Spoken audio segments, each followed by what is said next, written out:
A lot of Big Ten today. All these new videos on our channel. If you want to watch them, go to the Sleepers Media YouTube channel. We got one on Michigan State, one on Purdue. Now we're doing Michigan. We're going to do Illinois. I would like to talk national scene at some point, but there's just so much happening in Big Ten basketball right now, Cart, except for at one program. That's the University of Michigan in Ann Arbor, where essentially nothing is happening. I made a list, Cart, last night. This is what I was doing while feeding my daughter. Made a list. There were, by my count, 22 players from the Big Ten Conference that had decisions to make this offseason. Decision meaning, are they going to go pro? Are they going to return to school? Are they going to enter the portal? Are they going to use an extra COVID year? 22 players across the 14 schools. 10 of those 22 chose to leave. 3 of those 10 were from the University of Michigan basketball program. Michigan is the only Big Ten school that lost more than one player that had a decision to make. Every single other program lost a maximum of one. Plenty of them got multiple guys back. Michigan State got 4 back. Malik Hall, Tyson Walker, Jaden Akins, AJ Hoggard. Credit to Tom Izzo. Wait, but none of those guys actually had decisions to make. Didn't they already say they're gone when they declared? Decisions as in Akins and Hoggard put their I was referring to the Michigan player. You said Michigan players. Yeah, that's draft. I mean, they entered the draft, right? They could have been persuaded not to, but Juwan Howard didn't do that because Juwan Howard's not doing anything right. He's not doing anything well at all. He doesn't understand that player retention is a part of this job whatsoever.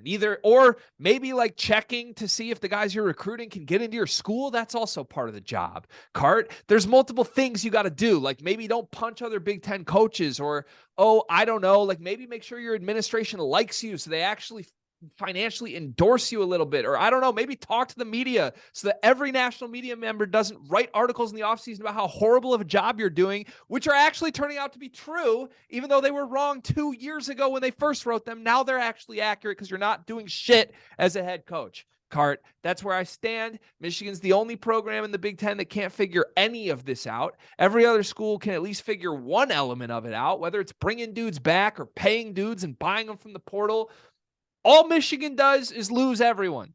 Every offseason. That's all they've done under Juwan Howard, including his son, including his transfers, including his high school recruits. They just lose them. And that's not going to change. So what am I supposed to do? Cart, what am I supposed to do? Am I supposed to put a smile on and look in this camera and act like things are okay?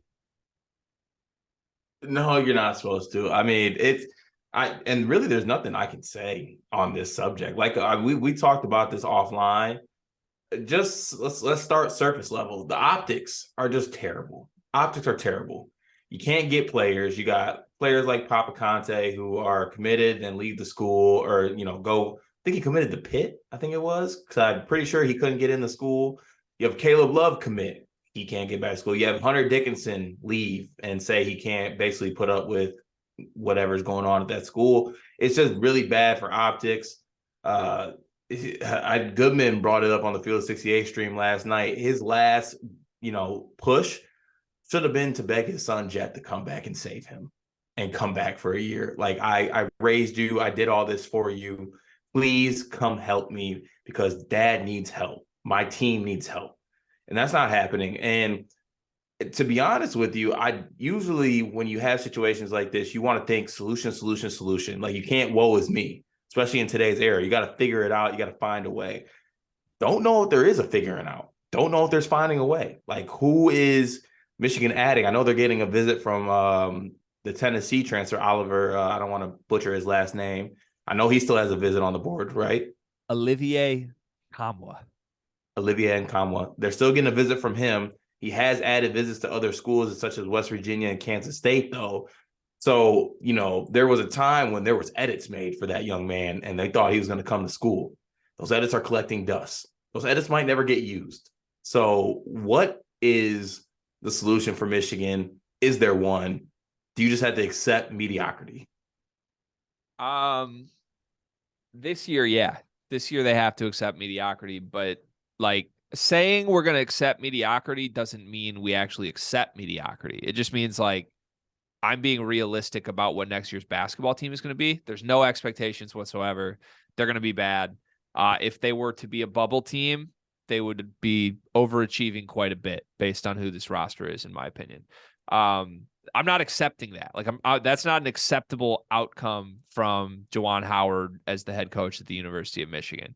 So if Michigan is not at least in the NCAA tournament picture next year, then I think you start to consider if you should move on from Juwan Howard.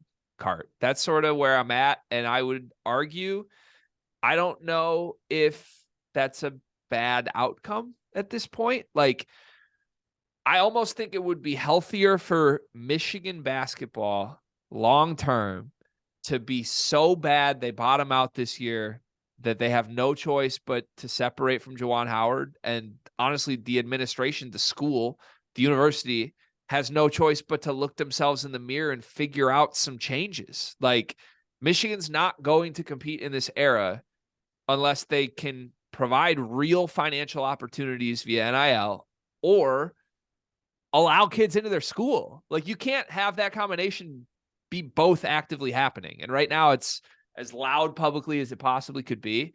I've said, like, some of it I blame Juwan Howard for, some of it I don't blame Juwan Howard for. I think that's true. Like, I blame him for not realizing Caleb Love wouldn't get into school earlier. I don't blame him for, like, securing a commitment from Caleb Love. Like, it's a mess. He's clearly not the guy who can succeed under those circumstances. And if those circumstances aren't going to change, you have to go find someone who would approach this a totally different way. You can't have a coach who's going to recruit high school one and dones only and needs to rely on the portal. Like, that just can't happen. The sad part, though, is, Cart, like, I think there's only two coaches on earth who could succeed in this era not doing it the portal way or the NIL way. It's Tom Izzo and it's John Beilein. Am I wrong? Like, right now, the portal and NIL is kicking John Calipari's ass. Like, let's step back and realize that That's crazy. Kentucky's gonna stink this year, and every other Hall of Fame coach that's not Tom Izzo left the sport. But to John Calipari's credit, he's getting his ass kicked with the portal and players leaving. Still has has the best high school recruiting class coming in. Watch what happens to Kentucky this year, because I'm just saying. I understand that. At least you got one or the other. What did I say about year to year, though? Because Juwan's had that 2 straight years. Hasn't helped him. Like, what happens when the well does run out? What happens if John Calipari stops getting one and dones? I don't know that he ever will, but, like, I just don't. Tom Izzo's the only coach I've seen succeed in this era without either money or, I guess, admissions, right? Like, you've got to have both of those. And Tom Izzo doesn't play the game whatsoever. And he's the only one who wins with it. And if we're being honest, Card, he hasn't even won really in it. We're expecting him to win next year now. So, like, Bill Self is doing it, but he has all the money in the world. They're buying whoever they want. And Michigan administratively is not going to give themselves a chance. And, I don't know, man. I don't know what you do. Like, do you just go hire some mid-major coach who's like, yeah, I don't need to buy players. I don't need the portal. I'm going to recruit 3 stars. Like, can you become a watered down version of Wisconsin? Is that the ceiling for Michigan basketball now? Like, yeah, I don't even know what it'd be like, because the idea that came to the top of my head is, like, let's say Juwan is done at the end of this year. You hire Dusty May and you hope you get all the Florida Atlantic guys. Right. Like, it had to be something like that. I don't know that Dusty May would take the job. Like, the same way, genuinely. That's another factor that I don't even know if honestly, I didn't even plan on talking about this, but I talked about the optics being bad for what's going on right now. Also, the optics looking into the future. Like, what? Like, there's coaches that are looking at this and they're like, why would I want to get that job? I don't want to deal with this. Bad. No, it's similar to how in the portal right now, Michigan needs to, like, they can't recruit the top tier of targets in the portal. They can't do it. They have to go down a level. They're going to have to do that the same way with coaches, because no top tier coach is going to want to come to Michigan if he has other options at a school that would financially support, and you're not going to run into academics issues. Like, it's just, It's ridiculous. They play by their own set of rules. They play their own sport. It's not going to change as far as I know. It's definitely not going to change while Juwan Howard's there. I'll say that. Like maybe they get a different coach that comes in and the administration loves him and they're willing to help him. But like the University of Michigan administration hates Juwan Howard because Juwan does a horrible job of politicking anywhere outside of his locker room. It just is what it is. And you don't make a lot of friends that way, which means if the on-court results disappear, people are going to sour on you really quickly. Here's a dark element of this timeline, Cart. Think forward the way we're talking like next year and beyond. Mm-hmm. Let's say like a reasonable best case scenario for this Michigan team this year, right, would be Doug McDaniel and Terrace Reed become pretty good players. Like, I'm not saying the team's going to be good. I'm not saying they're even going to sniff the bubble. But I think there's a reasonable world where, like, Doug McDaniel and Terrace Reed are at least all Big Ten honorable mention, if not, like, a third-team all Big Ten type. Like, Doug's going to have to do everything. He's probably going to put up some numbers. And Terrace was really, really good defensively. He might be a really good starting defensive big from day one. Here's the problem, Cart. If that happens and Michigan's horrible, aren't they both just going to hit the portal? Like if Doug McDaniel has a good year this year and Michigan doesn't make the tournament, he's just going to leave. Yeah. And so like we can't even, as fans, I can't even root for Doug McDaniel and Terrace Reed to be good this year because they're going to leave if they're good. And you want to know where, and Doug's from the DMV too. And you know how them teams get down over there. Doug's going to start at Georgetown immediately. And Terrace Reed, if he's good, is going to get called by Blue Bloods because he's like the same way Ernest Uday just did. So it's crazy. Like they have to break this cycle somehow, but I don't know how you break the cycle as Juwan Howard. Unless, like who can they even land genuinely? Like you got the biggest smile on your face ever right now. It's crazy. I'm sorry. I mean, you guys think it's year to year though, right? Because if you would have told us 10 months ago, this is the conversation we'd be having, we'd be like, what the hell happened? Yeah. I mean, but also like, it's a bleak outlook. Like I guess we're going to use this word on this episode because we can't go an episode without using it. Talk about program trajectory. Okay. Not going well. Okay. And you look at your next recruiting class, I think your only commit right now is Christian Anderson. He's 5'6". Okay. He's really good though. He's not going to play at Michigan. I want to be clear about that. Christian Anderson will decommit from Michigan, which is crazy. That sucks. But Fat Brooks is the only real commit Michigan has, and he's horrible. He's horrible. But we beat y'all for him. So, but he's horrible. Congrats. Good work. He's horrible. You also beat out Toledo and Akron. Good shit. Yeah. Things are bad. Final counterpoint, though. Every other time we've played this pendulum game, like the trajectory game between you and I in the last few years, tell me if I'm wrong here. The team who everything looks great for doesn't usually work out that way. And the team who everything looks horrible for usually doesn't end up as bad as it seems. That's been true pretty much every time we've ever played this game, right? Yeah, but also like you have Terrence Williams and Yo-Yo. Yo-Yo could be something. I'm not writing off Yo-Yo. Oh, you still got Cheddar too.